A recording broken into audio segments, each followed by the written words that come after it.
Good morning to all of you, class. Good morning, Good ma'am. morning, ma'am. Good morning, ma'am. Good morning. Good Good morning. morning, ma'am. Good morning.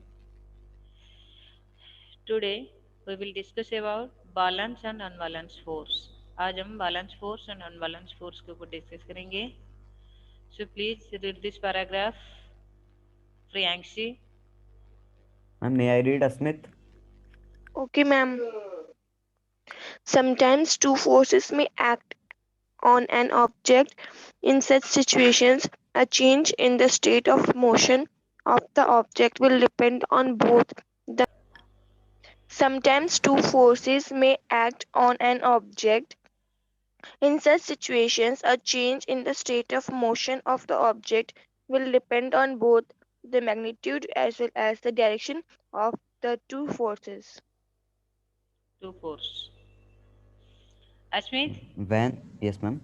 When two equal forces act on an object in opposite directions, the object does not move. Such equal and the opposite forces which do not cause a change in the state of motion of an object are called balanced forces. Anuradha. Anuradha. Yes, ma'am. Please read Anuradha. Okay, ma'am. Balanced and unbalanced forces. Sometimes two forces may act on an object. In such situations, a change in the state of motion. Yes. In such situations, a change in the state of motion of the object will depend on both the magnitude as well as the direction of the two forces. When two ठीक. Okay equal okay okay forces रुक जाओ. act. रुक जाओ. इसका meaning क्या है न to force में एक्ट ऑन ऑब्जेक्ट. जब दो फोर्स एक ऑब्जेक्ट के ऊपर काम करता है तो सिचुएशन से आ जाता है क्या ना change change in the state of motion. Motion का जो अवस्था होती है वो चेंज होता है. और वो किसके ऊपर डिपेंड करता है क्यों चेंज होता है ना वो डिपेंड करेगा magnitude as well as direction. तो मैग्नीट्यूड क्या है? What do mean by magnitude? Magnitude means आपका अमाउंट और साइज ऑफ फिजिकल क्वांटिटी किसके ऊपर आप फोर्स अप्लाई कर रहे हो. ठीक है. वो कितना बड़ा सा है उसका साइज क्या है. Size her amount of physical quantity किसके ऊपर आप फोर्स अप्लाई करते हो. जैसे 10 किलो का एक पत्थर है और 2 किलो का एक पत्थर है. दो पत्थर आपके सामने में है. दोनों को आप उठाना है तो 10 किलो वाला जो है उसका मैग्नीट्यूड ज्यादा होगा, साइज बड़ा होगा. 2 किलो वाला जो पत्थर है वो साइज कम होगा. तो देखो 10 किलो पत्थर उठाने के लिए आपको ज्यादा मेहनत करना पड़ेगा, ज्यादा फोर्स देना पड़ेगा, तभी आप उठा पाओगे क्योंकि मैग्नीट्यूड वहां पे ज्यादा है. बट 2 किलो पत्थर को आसानी से आप उठा के ले सकते हो क्यों वहां पे मैग्नीट्यूड कम है. तो मैग्नीट्यूड समझ में आ गया. Yes, ma'am. Yes, ma'am. तो मैग्नीट्यूड क्या है ना अमाउंट और size of a physical quantity. Physical quantity जो भी है सामने में ऑब्जेक्ट जो भी है उसका साइज और अमाउंट को ही मैग्नीट्यूड कहते हैं. और ये मैग्नीट्यूड के ऊपर फोर्स डिपेंड करता है. मैग्नीट्यूड कम होगा तभी हम कम फोर्स अप्लाई करेंगे, मैग्नीट्यूड ज्यादा होगा तभी हम ज्यादा फोर्स अप्लाई करेंगे. और किसके ऊपर डिपेंड करता है ना as well as direction. Direction के ऊपर भी वो डिपेंड करता है. ठीक है. नेक्स्ट पढ़ो Anuradha. Okay, ma'am. When two equal forces act on an object in opposite directions, the object does not move. Such equal and opposite forces which do not cause a change in the state of motion of an object are called balanced forces. Okay रुक जाओ अभी. क्या कहा इसमें से ना when two equal force act on an object in opposite direction. जैसे यहाँ पे एक ऑब्जेक्ट रखा गया है. ठीक है. अपोजिट डायरेक्शन क्या होगा? ये एक डायरेक्शन है, ये एक डायरेक्शन है. ठीक है. ये दोनों क्या हो जाएंगे? अपोजिट डायरेक्शन हो जाएंगे. ईस्ट का अपोजिट क्या हो जाएगा? वेस्ट हो जाएगा. साउथ का नॉर्थ हो जाएगा. तो ऐसे ही होते हैं आमना सामना. ठीक है. Opposite direction. अपोजिट डायरेक्शन में जब सेम फोर्स अप्लाई करेंगे तभी ये ऑब्जेक्ट हिलेगा. बताओ. No, ma'am. जैसे फॉर एग्जाम्पल यहाँ पे एक मैंने रख दिया 2 किलो का कुछ सामान रख दिया. ठीक है. दोनों बच्चों को मैंने बोला इसमें से रस्सी मैंने बांध दिया और बोला कि खींच के ले जाओ. दो बच्चे यहाँ पे खड़े हुए हैं. ठीक है. ये बच्चे क्या कर रहे हैं ना वो ऑब्जेक्ट को खींच रहे हैं अपने तरफ, जब दोनों के दोनों बराबर फोर्स अप्लाई करेंगे तभी ऑब्जेक्ट मूव नहीं करेगा। जब इन दोनों में से एक भी कोई कमजोर पड़ जाएगा, दूसरा क्या करेगा, उसको खींच के ले जाएगा। यस और नो? Yes ma'am. मैम तो इसमें से क्या हो रहा है, जब अपोजिट डायरेक्शन में से इक्वल फोर्स हम अप्लाई करेंगे किसी भी ऑब्जेक्ट के ऊपर, तभी वो मूव नहीं करेगा, डज नॉट मूव। ठीक है।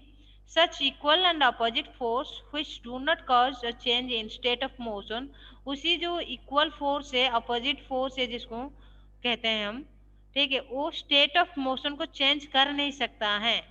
मोशन का कुछ भी चेंज वो कर नहीं पाएगा अवस्था का, ऑब्जेक्ट का, तो उसको कहते हैं बैलेंस फोर्स। तो यहाँ पे जो ऑब्जेक्ट के ऊपर दो बच्चे क्या कर रहे थे ना, फोर्स अप्लाई कर रहे थे और इक्वल फोर्स था, अपोजिट डायरेक्शन में था, तो ऑब्जेक्ट मूव कर नहीं पा रहा था।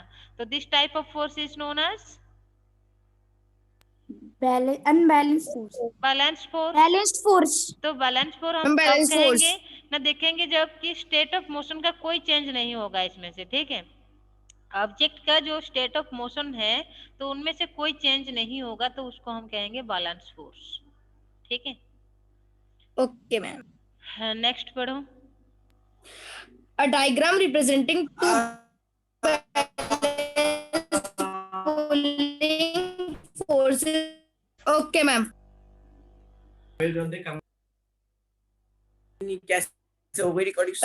A diagram representing two balanced pulling forces is shown below.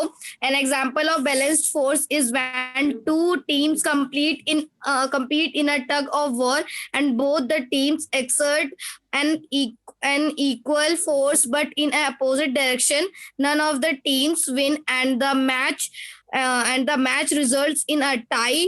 The forces which cause a change in the state of motion of an object and are the equal and do not act in opposite direction are called unbalanced forces. When two forces, equal or unequal, act on an object in the same direction, the resulting forces is the sum of the two forces. पढ़ो पूर्णिमा। An example of balanced force is when two teams compete in a tug of war and both the teams exert an equal force but in opposite direction. None of teams win and the match results in a tie. The forces which cause a change in the start of motion of an object and are not equal, do not act in opposite direction, are called unbalanced force. When two forces, equal or unequal, act on an object in the same direction, the resulting force is the sum of two forces. Okay, ये देखो figure आप जो देख रहे हो, ये figure में से क्या है ना, ये गेम है, बच्चे खेलते हैं ये गेम को, बड़े खुश होते हैं खेल के। ठीक है, ग्रुप बनता है, उनमें से दो ग्रुप बन के और खींचते हैं एक दूसरे को। देख पा रहे हो या नहीं? Yes, फिगर दिख रहा है ना, इसको क्या कहते हैं Yes, ना, ma'am. टग ऑफ वॉर कहते हैं। ठीक है, टग ऑफ वॉर, ये क्या है ना, एक रस्सी को दो ग्रुप बन गए और खींचेंगे। देखो ये इधर की तरह खींच रहे हैं 3 बच्चे और इधर 4 बच्चे खींच रहे हैं। तो बच्चों का अमाउंट मत देखो कि यहाँ पे 3 है यहाँ पे 4 है, वो कितना फोर्स अप्लाई करते हैं उसको देखना पड़ता है। ठीक है, तो ये 3 बच्चों का ज्यादा क्या है, ताकत है, उनका ज्यादा फोर्स ये अप्लाई कर सकते हैं और ये 4 मिलके उनके बराबर कर सकते हैं। ठीक है, तो दोनों ग्रुप जब इक्वल फोर्स अप्लाई करते हैं तो कोई किसको खींच के गिरा नहीं सकता है। ठीक है, यहाँ पे क्या हो रहा है ना, बैलेंस फोर्स होगा। जब तक वो गिरेंगे नहीं ना तब तक वो बैलेंस फोर्स में रहेंगे। कभी भी किसी भी साइड कमजोर पड़ जाएगा तो दूसरा साइड उनको क्या करेंगे ना, खींच के गिरा देंगे नीचे, तो वो क्या हो जाएगा, अनबैलेंस फोर्स हो जाएगा। बात आ रही है ना समझ में?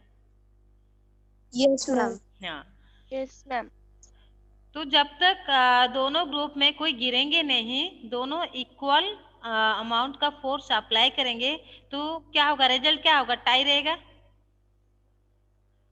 रिजल्ट क्या हो जाएगा, इन अ टाई। हाँ, the forces which cause a change in the state of motion, जो फोर्स स्टेट ऑफ मोशन को चेंज कर देता है, एंड आर नॉट इक्वल, वो इक्वल नहीं होगा तभी तो चेंज कर पाएगा, and are not equal and do do not act in opposite direction, opposite direction में वो काम नहीं करता है, उसको ही कहते हैं अनबैलेंस फोर्स। तो सिंपल सी बात है कि जो स्टेट ऑफ मोशन को चेंज करा देता है जो फोर्स, उसको अनबैलेंस फोर्स कहते हैं। ठीक है। when two forces act on an object in the same direction, the resulting force is the sum of the two forces। तो क्या है ना, जब एक सेम डायरेक्शन में दो फोर्स काम करेंगे, ठीक है, जैसे यहाँ पे आप फिगर दिखा रही हूँ अभी आपको, ये जो देखो अभी यहाँ पे देखो, ये दो एरो मार्क्स रेड वाली ब्लू वाली, ये क्या है ना, सेम डायरेक्शन में काम करते हैं।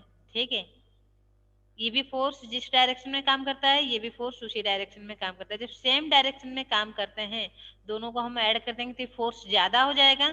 देखो फोर्स ज्यादा हो गया। Suppose a large truck runs out of the fuel and two cars pull the truck using two different ropes.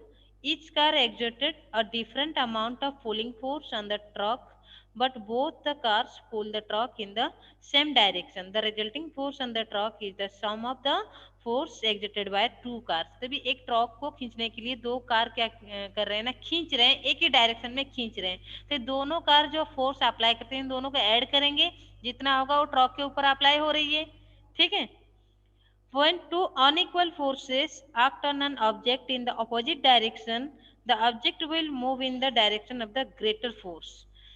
First अपने क्या देखा ना, दोनों फोर्स, जैसे दो फोर्स अपोजिट डायरेक्शन में काम करता है और इक्वल है, तो उस केस में क्या हो रहा था ना, ऑब्जेक्ट मूव नहीं कर पा रहा था, वो था बैलेंस फोर्स। और अनबैलेंस फोर्स क्या था ना, अनइक्वल फोर्स हम अप्लाई करेंगे जो स्टेट ऑफ मोशन को चेंज करा सकता है, वो है अनबैलेंस फोर्स। और एक क्या है, फोर्स में ना सेम डायरेक्शन में जो फोर्स काम करते हैं, तभी यहाँ पे क्या होगा ना, फोर्स का अमाउंट बढ़ जाएगा, ज्यादा फोर्स हो जाएगा और कामयाब हो जाओगे आप, जिस काम में आप लगे हो वो काम सक्सेसफुल हो जाएगा। ठीक है, ये है। और एक चीज क्या है ना, टू अनइक्वल फोर्स एक्ट करेगा अपोजिट डायरेक्शन में। जैसे इधर डायरेक्शन में एक फोर्स काम करता है, इधर डायरेक्शन में और एक फोर्स काम करता है। अपोजिट डायरेक्शन में जब दोनों फोर्स काम करते हैं, तो जिस फोर्स का क्या है, जो फोर्स ज्यादा है, तो क्या होगा, object will move in the direction of the greater force. तब ऑब्जेक्ट उसी ग्रेटर फोर्स की तरह खींचा जाएगा। जैसे यहाँ पे एक ऑब्जेक्ट है, ठीक है, तो इधर एक बच्चा खींच रहा है रस्सी लगा के, इधर एक बच्चा खींच रहा है रस्सी लगा के। तो इधर वाला जो है, यहाँ पे जो है, ये थोड़ा सा बड़ा है बच्चा, ये 5 साल की बच्ची है, ये खींच रहा है, ये एक क्या 20 इयर्स का एक लड़का है खड़ा है, ये खींच रहा है। तो ये फोर्स किसने ज्यादा अप्लाई करेगा, ये बड़ा वाला। ठीक है, तो ज्यादा फोर्स इन्होंने अप्लाई किया, तो ये जो ऑब्जेक्ट है बीच में, ये ऑब्जेक्ट किधर की तरह मूव करेगा, ये ईस्ट डायरेक्शन है, ये वेस्ट डायरेक्शन है, तो किधर किधर की तरह मूव करेगा, ईस्ट ईस्ट की तरह मूव करेगा। क्यों, व्हाई? Because क्योंकि force ज्यादा है, इस side more east force force ज्यादा अप्लाई हो रही है। हाँ, तो ईस्ट डायरेक्शन में फोर्स ज्यादा है, ग्रेटर फोर्स है। ठीक है, तो जिधर ज्यादा फोर्स होता है, ऑब्जेक्ट उधर की तरह मूव करेगा। ठीक है, बात आ गई समझ में? Yes ma'am.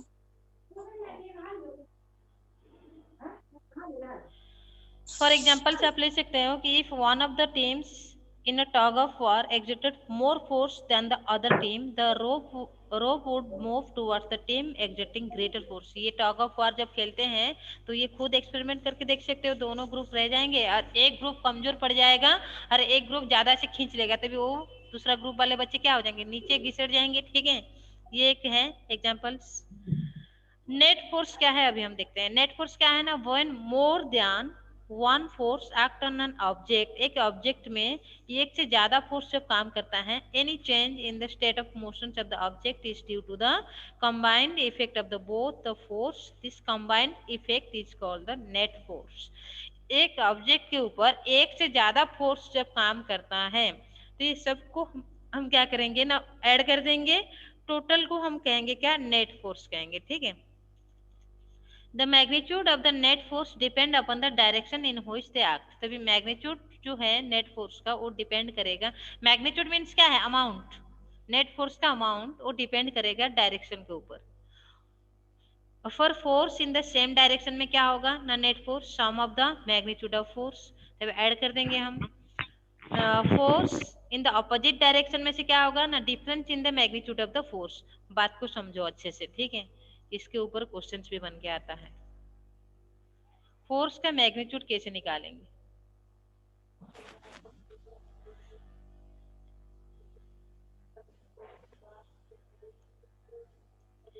The magnitude of net force depend करता है, पहला बात क्या है कि मैग्नीट्यूड जो है फोर्स का, मैग्नीट्यूड मीन्स अमाउंट,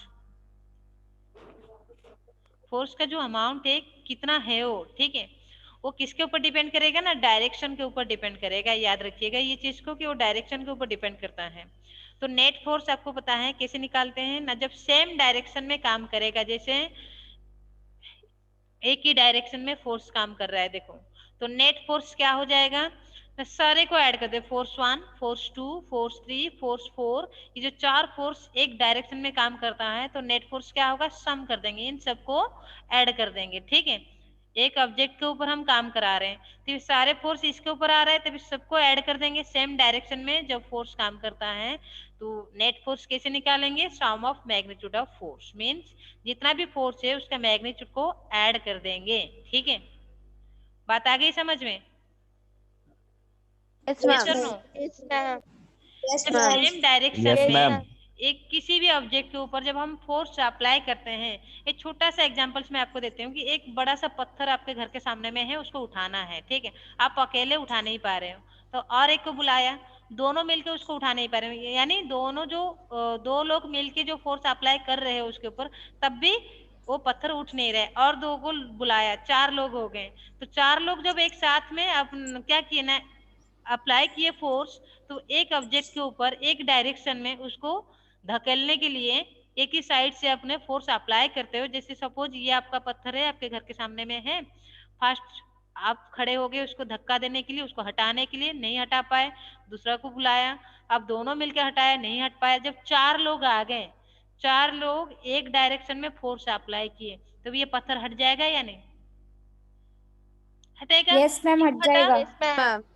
हट जाएगा, क्यों हटा ना, यहाँ पे चारों लोगों का फोर्स को ऐड कर दिया हमने, फोर्स ज्यादा हो गया, ठीक है। तो एक सेम डायरेक्शन में जब हम फोर्स अप्लाई करते हैं, तभी नेट फोर्स कैसे निकालेंगे ना, सबको ऐड कर देंगे, तभी देखोगे क्या होगा ना, जिस काम पर आपने अप्लाई किया था वो काम आपका हो जाएगा।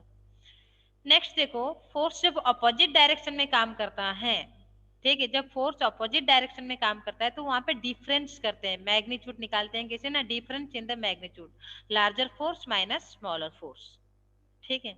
जैसे एक चीज रखा गया है, दो बच्चे आ गए उसको उठाने के लिए, एक कमजोर बच्चा है, एक बिल्कुल क्या है, बलवान है, उसका ज्यादा एनर्जी है उसके अंदर और उठा लेगा, ठीक है, बिल्कुल ताकतवान बच्चा खड़ा है, एक कमजोर बच्चा खड़ा है, तो उनको दे दिया गया एक चीज, तो ले लो, तो खींच के किसने ले जाएगा, ये बड़ा वाला ले जाएगा ना। Yes, तो ma'am. इससे क्या हो रहा है Yes, ना, ma'am. अपोजिट डायरेक्शन में फोर्स अप्लाई हो रही है, बट लार्जर फोर्स किसका है, इधर साइड बच्चा का है, बड़ा वाला बच्चा जो है उसका लार्ज फोर्स है, और ये जो कमजोर बच्चा खड़ा है इधर, ये स्मॉल फोर्स है। तो नेट फोर्स यहाँ पे कैसे निकालेंगे, अपोजिट डायरेक्शन में फोर्स काम कर रहा है, तो large force minus small force, तभी नेट फोर्स आएगा। Yes, ma'am. बात आ गई ना समझ में? Yes, ma'am. Yes, ma'am. यही था बस। Yes, ma'am. अभी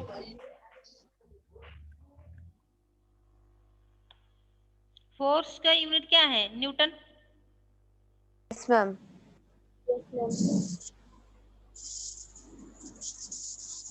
यही था आपका टॉपिक, फिनिश हो गया आज फोर्थ चैप्टर।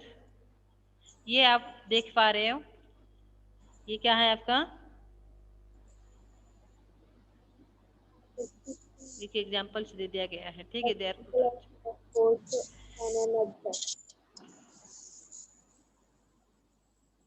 ये ऑपोजिट डायरेक्शन में काम कर रहा है ना फोर्स। अब जो दो दो फिगर देख रहे हैं, हाँ। ये 600 800, तब नेट फोर्स क्या हो जाएगा, 200 हो जाएगा। यहाँ पे 1200 800 ऑपोजिट डायरेक्शन में काम करता है, तब नेट फोर्स क्या हो जाएगा, माइनस कर दोगे। जहाँ पे देखोगे ऑपोजिट डायरेक्शन में काम करता है तो नेट फोर्स आप कैसे निकालोगे, माइनस करके, और सेम डायरेक्शन होगा तो ऐड करके, बात यही था।